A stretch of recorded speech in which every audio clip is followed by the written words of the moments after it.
असलामुअलैकुम प्यारे दोस्तों, क्या हाल है जी। तुसां वेखदे पे हो साडा यूट्यूब चैनल गाल मोहाड़ ते मैं तुहाडा होस्ट अब्दुल मालिक मिराली। एक तो अल्लाह दा करम हो गया कि अज दूए त्रीए दिन दियां ना बेहतरीन बदल, कदी धुप कदी छां मिले थोड़ी थोड़ी किणमिण। ये हुण 3 दफ़ा तकरीबन रात आ गई है ते असां लाई वधे हैं जनाब गंदम नू पानी, क्योंकि हुण सीटियां निकल आईयां ते बाकी एदा रह गया कोई 1 महीना ते कुछ दिहाड़े, क्योंकि ये फरवरी 28 दा उत्ते मार्च ते अगू अप्रैल दे 15 दिहाड़े, यानी 1 महीना ते कोई रह गए 15 दिहाड़े। इन्हां दे विच पानी जेड़ा ना, जेड़ी ये हालत है ना इस वक्त कणक दी, गोप जिन्हों आप आने हैं, यानी कुछ गोप ते कुछ सिट्टा बाहर निकल आया ते ये पानी हाई इंतहाई अहम इस मरहले ते पिछे असां खादा तो मुकम्मल कर लियां 15 फरवरी तो पहले ते हुण ये पानी जेड़ा ना ये बड़ा अहम तरीन पानी है। ये असां इनू लाई खले हैं, हवा भी चली खली है ते दिल करदा भी खला भी कणक ढह न पवे कच्ची। ए वेखो ना, ये जरा सिट्टे ते आई वधी है ते कुछ कणक जेड़ी मैं 11वें महीने दे पहले हफ्ते बीजी आई ना, ये तो जी कणक तुसां वेखदे पे हो, ये मैं 1 बीघा करवाया ही छाटू, और ये करवाया हाई तकरीबन कोई 12वें महीने दी 15 तारीख नू तकरीबन। तो ये हुण माशाअल्लाह ये वेखो कोई फर्क नहीं, ये बराबर होई पई, यानी ये 15 दिन पहले गड्डी, ये 15 दिन बाद गड्डी, ये 11वें दे 20 तारीख नू, ये 12वें दी 15 नू।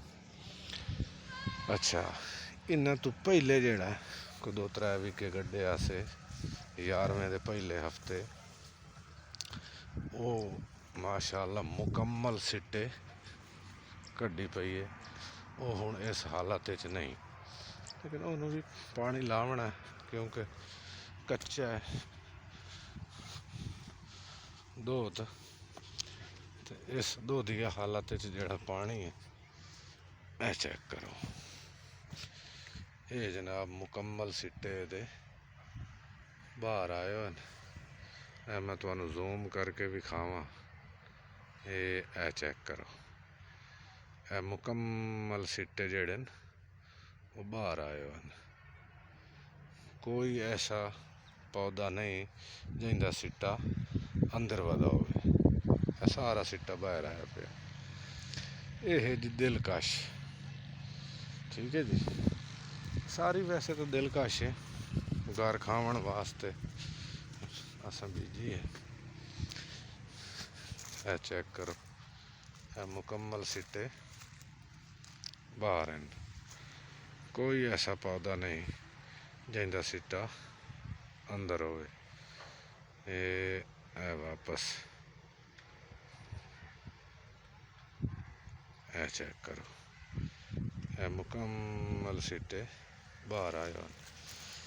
तो अल्लाह का करम है भाई, इस वक्त हाले तेले की शिकायत तो कोई नहीं, शुरू तो फंगस की शिकायत आई, लेकिन अल्हम्दुलिल्लाह मुड़ चेक करो, शुरू तो कोई फंगस की शिकायत आई 1-2 पत्तरां तक, उत्तम माशाअल्लाह बिल्कुल ठीक है। ये जेड़ा दोस्त अजकल कणक नू जेड़ा पानी लगदा पिया, वो एक तो एवें पतला लावें जो बारिश का भी चांस है तो तेज़ हवावां का भी, इस वास्ते बाद परेशानी ना हो। चैनल नू सबसक्राइब करे सो, घंटी के बटन नू दबाई सो, ताकि आने वाली हर वीडियो तुहाडे तक बर वक्त पहुँच सके। बहुत बहुत शुक्रिया सारे दोस्तों का। ये असां हुण पानी जनाब गंदम नू पतला ला रहे हैं। ओके, अल्लाह हाफिज़, थैंक यू।